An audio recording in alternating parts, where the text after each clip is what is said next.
Hello दोस्तों, आपका स्वागत है आपके अपने YouTube channel read speed knowledge में। और आज के इस वीडियो में हम देखेंगे समिति की अवधारणा, अर्थ एवं परिभाषा। तो चलिए वीडियो शुरू करते हैं। इससे पहले चैनल पर नए हैं तो चैनल को सब्सक्राइब कर लीजिए, बेल आइकन प्रेस कर लीजिए ताकि आने वाले वीडियो की हर एक नोटिफिकेशन सबसे पहले आप तक पहुँचे। तो चलिए वीडियो शुरू करते हैं और सबसे पहले देख लेते हैं समिति की अवधारणा।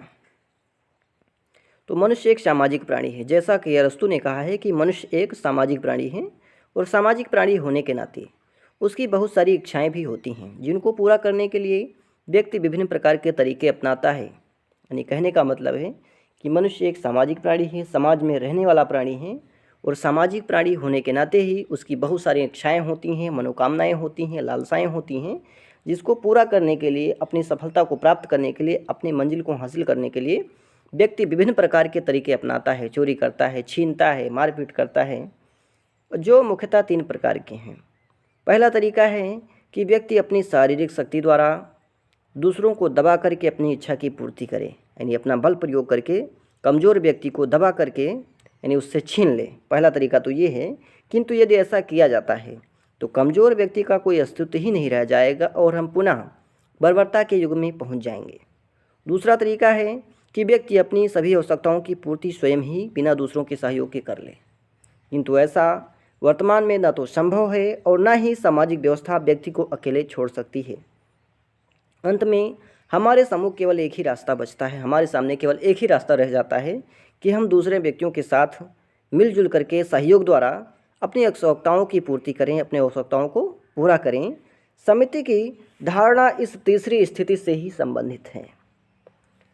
इसका अर्थ यह है कि जब एक से अधिक व्यक्ति, इसका अर्थ क्या है कि जब एक से अधिक व्यक्ति अपने कुछ उद्देश्यों की पूर्ति के लिए मिलजुल कर कार्य करते हैं तो हम उस सहयोगी संगठन को ही समिति कहते हैं।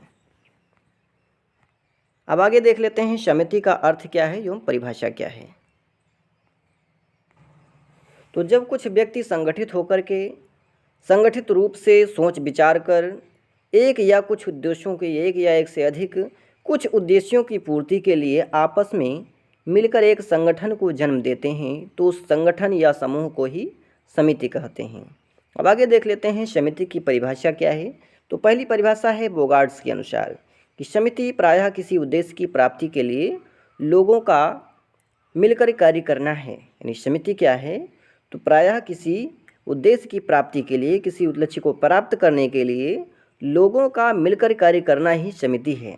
दूसरी परिभाषा जिन्सबर्ग के अनुसार है कि समिति परस्पर संबंधित उन सामाजिक प्राणियों का एक समूह है जो एक निश्चित उद्देश्य या उद्देश्यों की पूर्ति के लिए सामान्य संगठन बना लेते हैं, यानी निश्चित मंजिल को पाने के लिए संगठन बना लेते हैं।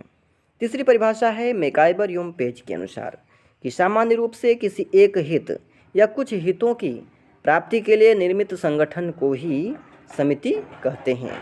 आज के लिए इतना ही, मिलते हैं किसी और वीडियो में। तब तक के लिए जानकारी पसंद आए तो ज़्यादा से ज़्यादा मित्रों में शेयर करें, लाइक करें और चैनल को सब्सक्राइब करें।